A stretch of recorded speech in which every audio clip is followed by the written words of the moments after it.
شروع کرتا ہوں اللہ کے بابرکت نام سے جو بڑا مہربان اور نہایت رحم کرنے والا ہے۔ نبی آخر الزماں رحمۃ للعالمین حضرت محمد صلی اللہ علیہ وسلم کی ولادت عام الفیل میں ہوئی۔ عام الفیل اس سال کو کہتے ہیں جس سال یمن کا بادشاہ ابرہہ ہاتھیوں کا لشکر لے کر کعبہ ڈھانے کے لیے نکلا تھا۔ اس حادثہ فیل کے 50 دن بعد 12 ربیع الاول بروز پیر رسول اللہ صلی اللہ علیہ وسلم مکۃ المکرمہ میں پیدا ہوئے۔ عبد المطلب نے اپنے بیٹے عبداللہ کی شادی قریش کے معزز گھرانے میں آمنہ بنت وہب سے کی تھی۔ عرب دستور کے موافق ان کے گھر پر ہی ہم بستر ہوئے اور حضرت آمنہ کو حمل ٹھہر گیا۔ اس سے پہلے ورقہ بن نوفل کی بہن ام قتال نے عبداللہ سے شادی کی خواہش ظاہر کی تھی، کیونکہ انہوں نے عبداللہ کی آنکھوں کے درمیان ایک نور دیکھا تھا، اور یہ نور حضرت محمد صلی اللہ علیہ وسلم کا نور تھا، جسے دیکھ کر ام قتال نے عبداللہ سے شادی کی خواہش ظاہر کی تھی کہ وہ نور ان کے بطن میں منتقل ہو جائے تاکہ آخری نبی میرے پیٹ سے پیدا ہوں، کیونکہ وہ اپنے بھائی ورقہ بن نوفل سے بکثرت سنتی رہتی تھی کہ آخری نبی کے ظہور کا وقت قریب آ چکا ہے۔ ورقہ بن نوفل ایک ایسا عالم تھا، لیکن حضرت عبداللہ نے ام قتال سے شادی کرنے سے انکار کر دیا، اور جب وہ نور آمنہ کے پیٹ میں منتقل ہو گیا تو ام قتال نادم ہوئی اور اس نعمت عظمیٰ سے محروم ہونے پر شدید افسوس کا اظہار کیا۔ شادی کے بعد حضرت عبداللہ ملک شام کی طرف ایک تجارتی قافلے میں گئے۔ خرید و فروخت سے فارغ ہوئے تو واپسی میں حضرت عبداللہ مدینے میں ٹھہر گئے، کیونکہ عبداللہ شدید بیمار تھے۔ اپنے رفقائے سفر سے کہا، میں اپنے ننیحال میں بنی عدی بن نجار کے یہاں قیام کرتا ہوں۔ تقریباً 1 مہینہ مدینے میں اپنے ننیحال کے یہاں بیمار رہے اور ان کے باقی قافلے والے مکہ چلے آئے۔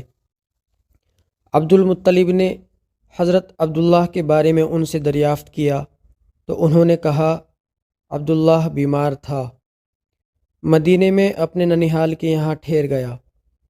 بیماری کا حال سن کر عبد المطلب نے اپنے بڑے بیٹے حارث کو مدینے روانہ کیا۔ وہاں پہنچے تو حضرت عبداللہ فوت ہو چکے تھے اور دار النابغہ میں دفن کر دیے گئے تھے۔ حارث مکہ واپس چلے آئے اور اہل خانہ کو ان کی وفات کی خبر سنائی تو سب بہن بھائی اور عبد المطلب نہایت غمگین اور رنجیدہ ہوئے۔ وفات کے وقت حضرت عبداللہ کی عمر 24 یا 25 سال تھی اور رسول اللہ صلی اللہ علیہ وسلم ابھی پیدا نہ ہوئے تھے اور ماں کے پیٹ میں ہی یتیم ہو گئے۔ رسول اللہ صلی اللہ علیہ وسلم کی والدہ حضرت آمنہ نے اپنا خواب بیان کرتے ہوئے کہا کہ جب رسول اللہ صلی اللہ علیہ وسلم میرے پیٹ میں تھے تو مجھے کسی نے کہا تیرے شکم میں اس امت کا سردار ہے، جب وہ پیدا ہو تو یوں کہنا میں اللہ کی پناہ میں دیتی ہوں، اور علامات یہ ہیں کہ پیدائش کے وقت اس کے ہمراہ نور خارج ہوگا جس سے شام کے علاقے بصرہ کے محلات روشن ہو جائیں گے۔ جب وہ پیدا ہو اس کا نام محمد رکھنا، تورات میں اس کا نام احمد ہے، اس کا نام مبارک انجیل میں بھی ہے۔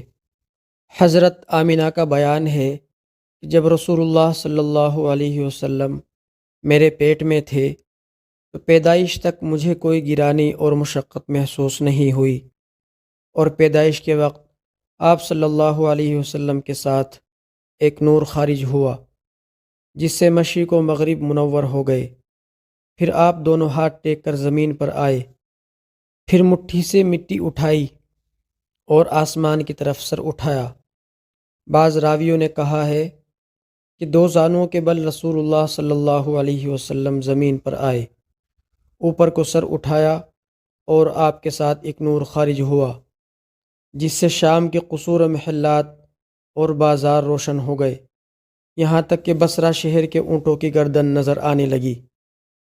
جس رات رسول اللہ صلی اللہ علیہ وسلم پیدا ہوئے، زچہ خانہ میں موجود ایک عورت کہتی ہے، گھر میں نور ہی نور پھیلا ہوا تھا۔ میں ستاروں کو اپنے قریب دیکھ رہی تھی، یہاں تک کہ میرا خیال ہوا کہ مجھ پر آ گریں گے۔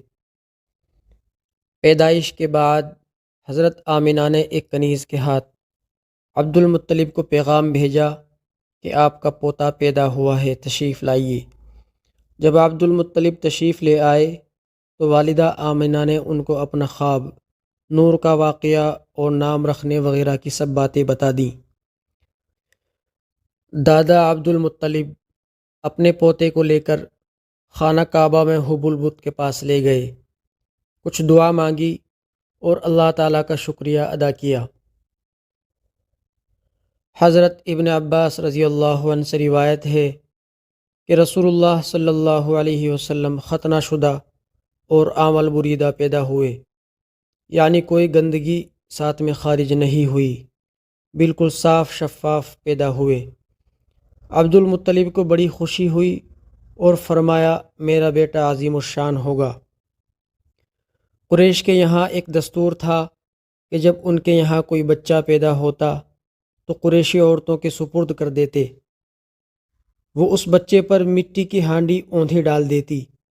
ناظرین، عبد المطلب نے آپ صلی اللہ علیہ وسلم کو حسب دستور عورتوں کے سپرد کر دیا اور انہوں نے آپ صلی اللہ علیہ وسلم پر ہانڈی اوندھی ڈال دی۔